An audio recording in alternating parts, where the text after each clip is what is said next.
சர்வம் அடியன் நமஸ்காரம். சர்வம் ஸ்ரீ கிருஷ்ணார்ப்பணமஸ்து. ஆழ்வார்க்கு கிருஷ்ண திருஷ்ண நம்மாழ்வார்க்கு கிருஷ்ண திருஷ்ண தர்சனம் பேரு. அவருக்கு கண்ணனையே அனுபவிச்சவர். அவர் எல்லா விதத்திலையும் அவனை அனுபவிச்சவர். அவர் அந்த கோபிகைகளை மாதிரி எது எங்க எப்படி பார்த்தாலும் அதுல கண்ணனை கொண்டு வந்து சேர்க்கிறப்பல தன்னுடைய பொண்ணு அப்படி இருக்கிறதா ஒரு அன்னை புலம்புறாப்பல ஒரு 11 பாசுரங்களை ஏற்றிருக்கார். அதுல ஒரே ஒரு பாசுரம் இன்னைக்கு பார்ப்போம். கண்ணா ஏன்னு பித்து அதோடு எல்லா உலகமும் கண்ணன் படைப்பு என்பாள். எல்லா உலகமும் அவனுடைய படைப்பு தானே. அந்த மாதிரி எது எடுத்தாலும் இது கண்ணனது கண்ணனது. அந்த பாடல்கள் எல்லாமே அப்படியே மனசை வசியப்படுத்தும். அதுல ஒரு துளி நம்மளுக்கு சித்திக்காதான் மனசு ஏங்கும். அந்த பாசுரங்கள் எல்லாம் படிக்கிற செய்யும். நீரு அதனை நெத்திக்கிட்டு இருக்கிறது புட்ரிகம் நேராக, அதாவது சைவர்கள்லாம் குறுக்க இட்டுப்பா.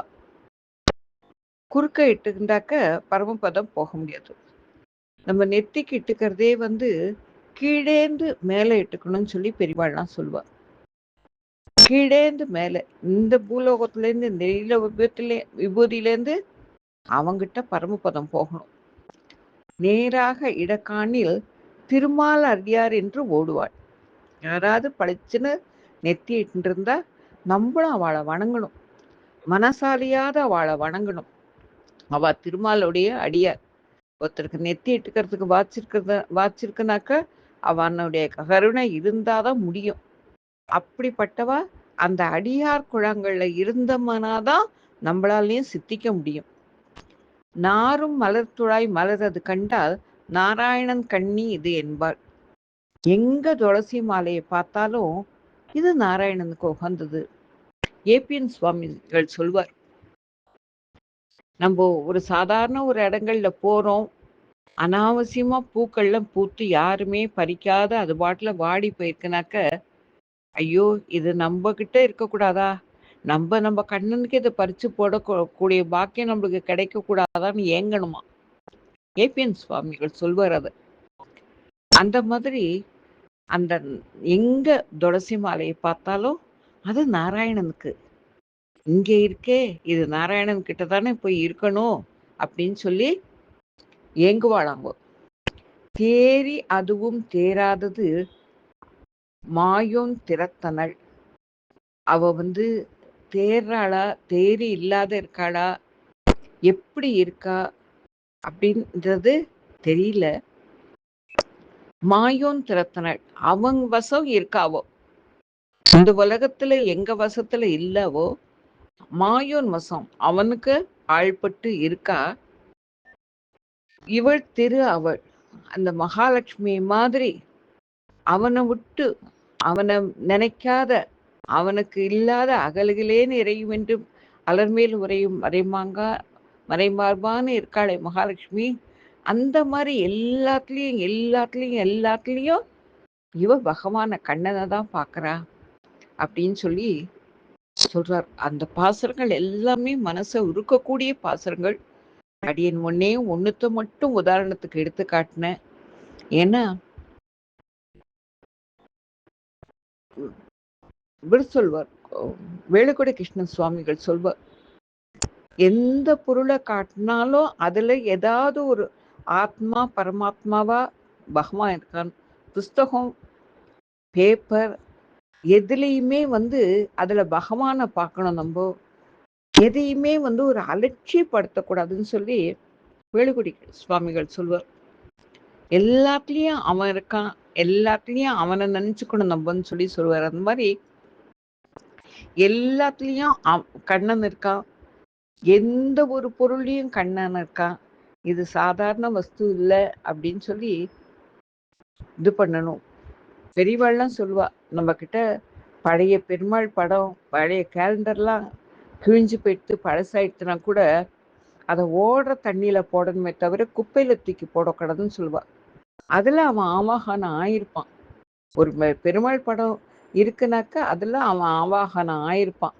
அததான் பெரியவாள்லாம் சொல்லுவா. அந்த மாதிரி நம்பணும், நம்பிக்கை இருக்கணும், எல்லாத்துலயும் அவன் இருக்கான்ற அந்த நம்பிக்கை இருக்கணும். இதுக்கு உதாரணமா ஒரு சின்ன கதை ஒண்ணு மட்டும் சொல்றேன். ஒரு குரு கிட்ட சிஷ்யர்கள்லாம் படிச்சு முடிச்சா. அதுல 3 பேர் தேறிட்டா. அவ விடை பெற்றுக்கணும்னு சொல்லி பாக்குறா. அப்போ ஒரு எக்ஸாம் வச்சு அதுல பாஸ் பண்ணாதானே அவளுக்கு விடுதலை கிடைக்கும். அந்த காலத்துலலாம் அப்படிதான், வாய்மொழியாதான் எக்ஸாம்லாம். அப்போ குரு சொல்றார், ஒரே ஒரு கடைசியில ஒரு டெஸ்ட் வைக்கிறேன், இதுல யாரெல்லாம் பாஸ் பண்றாங்களோ அவள்லாம் போய் நீங்க தனியா எல்லாருக்கும் எல்லாம் சொல்லி கொடுக்கலாம் அப்படிங்கிறார். ஒரு வாழைப்பழத்தை கொடுக்கிறார். 3 பேர்கிட்டயும் ஒவ்வொரு வாழைப்பழம் கொடுக்கிறார். கொடுத்துட்டு இத தனியா யாருக்கும் தெரியாத போய் சாப்பிட்டுட்டு வாங்கன்னு சொல்றார். மொத்தம் என்ன பண்றான், தன்னுடைய உத்திரத்தை எடுத்து நல்லா மறைச்சிட்டு அந்த வாழைப்பழத்தை சாப்பிட்டுறான். இன்னொருத்தன் என்ன பண்றான், தன்னுடைய ரூம்ல போய் நல்லா கதவு எல்லாத்தையும் நல்லா சாத்திட்டு ஜன்னல்லாம் நல்லா சாத்திட்டு எல்லாம் பண்ணிட்டு அந்த இடத்துல உட்காந்து அந்த வாழைப்பழத்தை சாப்பிட்றான். இன்னொருத்தன் அங்கேருந்து வரான், வாழைப்பழத்தை திருப்பி கொண்டு வந்து குரு கிட்ட கொடுக்குறான். அப்போ குரு கேட்கிறார், என்னப்பா அவ 2 பேரும் சாப்பிட்டாளே, நீ ஏன் சாப்பிடலன்னு. நீங்க சொல்லியிருக்கங்க, எல்லா இடத்துலயும் பகவான் நம்மளை பார்த்துட்டு இருக்கான், எல்லா இடத்துலேருந்தும் அவன் நம்மளுக்கு அருள் பண்ணிட்டு இருக்கான்னு சொல்லிட்டு அவனுக்கு தெரியாத எப்படி சாப்பிட முடியும்? இந்த உலகத்து மனுஷாளுக்கு வேணா தெரியாத நம்ம சாப்பிடலாம், அந்த பகவானுக்கு தெரியாத இதை எப்படி சாப்பிட முடியும்? பகவானுக்கு தெரியாத என்னால இதை பண்ண முடியல, சாப்பிட முடியல, நீங்க ஒருத்தருக்கும் தெரியாதுன்னு சொன்னாங்க. ஆனா பகவான் என்னை பார்த்துட்டு இருக்கான், அதனால அவனுக்கு தெரியாத சாப்பிட முடியல, நான் கொண்டு வந்து கொடுத்துட்டேன்.